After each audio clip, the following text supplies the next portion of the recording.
Clay, you and I were talking about this last night. There are some cities that have gotten a lot of attention from us already on the show because of what's been happening with their crime numbers nationwide.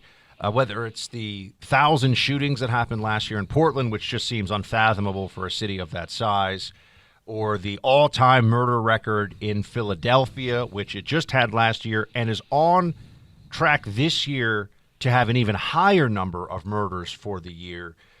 The city of Memphis has been having a similarly awful time with crime, and here we have just this week two national-level stories, high-profile, brutal murders, both involving men who had been charged and convicted of serious crimes before and who are out on the street. This is an urgent national issue now. How do we get law and order restored to America's cities? I think it's the number one issue in the country right now, Buck.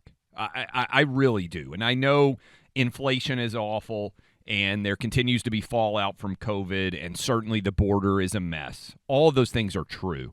But I just want to hit you guys with some data. So I live in Nashville, and when I was growing up, Nashville and Memphis were considered to be rival cities. You grew up in Tennessee, and you were in Nashville. There was a rivalry with the city of Memphis. Like a lot of places out there, if you live in Dallas, there's this rivalry with Houston, right?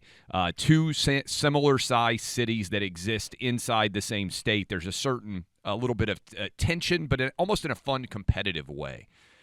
Memphis has gone off the radar with crime in a way that is happening all too commonly in many different parts of the country. And I just want to hit everybody out there with some data.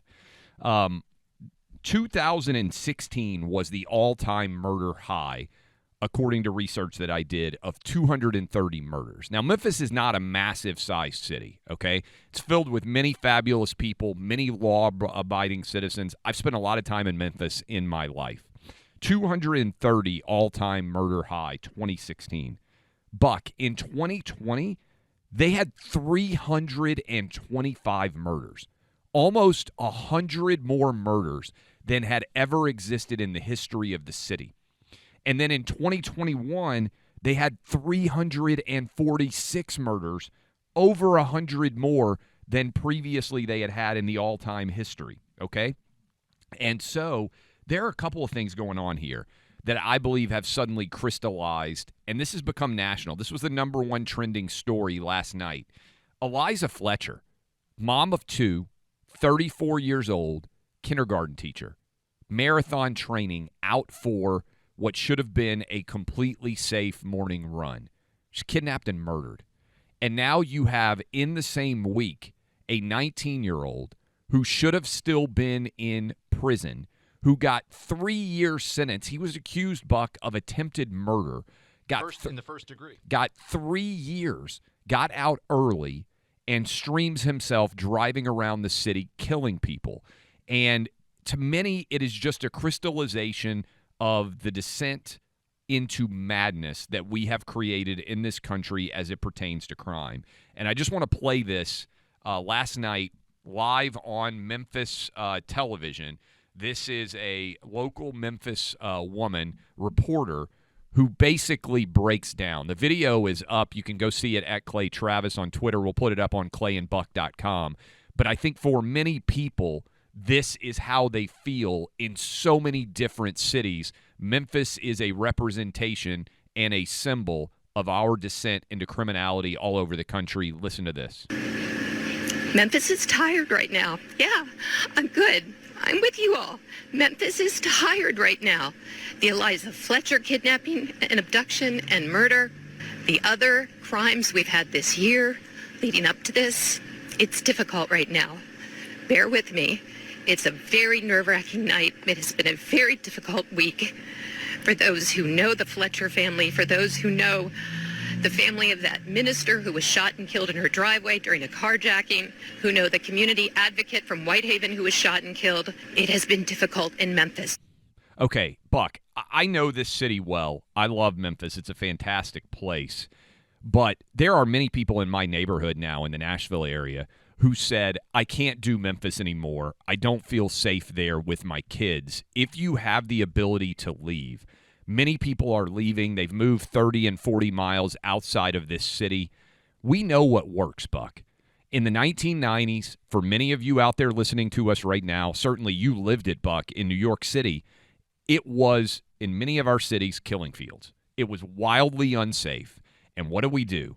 We put criminals behind bars, the 1994 bill, and we put way more police on the streets. And the crime rates collapsed. Then, a few years ago, we started to listen to these left-wing advocates who were saying, oh, our criminal justice system is biased. Oh, it's unfair. Oh, we're putting people behind bars for too long. And what's happened? Skyrocketing crime rates. And the people who are overwhelmingly paying the price for this, by and large, are inner-city residents who BLM claims to care about, but vanishes. They don't march for any of these people that are dying. Look at the city of Memphis. 230 was the all-time high. That all-time high was set in 2016, which was the other peak of the BLM movement. And then in 2020, they go up nearly 100 murders. I mean, that's not even close to setting an all-time high. That's shattering the all-time high. And then they go up again in 2021, and it looks like they're going to go up again potentially in 2022 as well. This has to be solved. This is an abject failure, and there are severe consequences. People are living in fear all over this country. There are ramifications of these incidents that we talk about that go well beyond even the immediacy of public safety. It destroys cities. It destroys the ability of businesses to operate there. It then affects the schools. When people don't feel safe in a neighborhood, there are a lot of other things that happen. A lot of other things occur that are really hard to turn around. This is how you destroy a city over the long run. This is how you get a place like Detroit, for example, which people now forget. I mean, Detroit has been, for so many decades, it was the scene of it's where they start out in Beverly Hills Cop to show how, what a rough situation Eddie Murphy's dealing with. It's the setting for RoboCop because it's such an urban, they were thinking, this is back in the 80s, urban dystopia, Detroit. Yep. People forget in the 1950s there were more millionaires in Detroit than anywhere else in the United States. There was a time when Detroit was a beautiful place with an incredibly robust middle class, a lot of wealth, a lot of prosperity. It was destroyed as a city. It was destroyed through bad policy and through crime and all the other things that come along with that. And I just think, Clay, we're heading into a midterm election here. We need every single Republican to be making the case to people. This is about keeping you safe and your community. We could run for the next hour with just sound bites of Democrats from across the country, the most well-known names of the Democrat Party, who just 18 months ago were talking about defunding police and our racist law enforcement, and we need to let people out of prison sooner, and the whole system is unjust. And we see what's happened, and they were pushing for that moment. They were, BLM was essentially just the explosion of political mobilization that had been building up by the left had been building up for years in advance of it. The ramifications have been disastrous for everybody. Every Republican needs to say, look what they've done in your city. And even in a place like Tennessee, I think for a lot of people who live elsewhere, live in very blue states, New York, for example, Los Angeles, in New York and California, respectively, they would say, well, doesn't Tennessee have law and order? No, you've got bad prosecutors, often Soros-backed prosecutors, even in very red states. Yeah. People don't realize. Even in a place like Houston, Texas, the prosecutor there is not good when it comes to law and order. Even in states where you would expect it to be better, the cities and the city bureaucracy and government infrastructure is falling apart on the law and order issue, and it's because of the ideology of the left, the Democrat Party, their pandering, their social justice obsession. People want to feel safe. They want their and it's not even just the cities. I have to remind everybody, too. Rural areas of the country have seen a massive increase, respectively, by percentages, in crime in the last 3 years alone.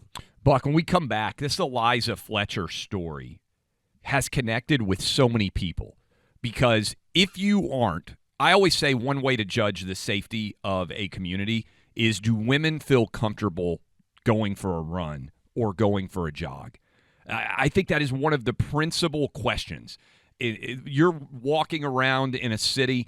If women don't feel comfortable going out for a jog, you've talked about this, like, oh, you couldn't even go in the park at night in New York City for a very long time.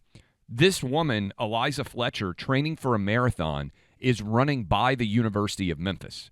Now, there used to be this argument, oh, well, this neighborhood's safe, but you don't want to go a few blocks away because that neighborhood's not safe. There are many cities now where it's not safe anywhere. And that is crystallizing. People know it. They feel it. And I'll tell you what's happening all over the country. When we come back, there are memorial runs going on for Eliza Fletcher that my wife, many other women out there are going to do and doing in her honor because of what's happened there. And so we need to talk about it, recognize it, and figure out how to fix it and make it happen immediately, because far too many people are dying in our cities right now of violent crime from people who have no business being on the streets.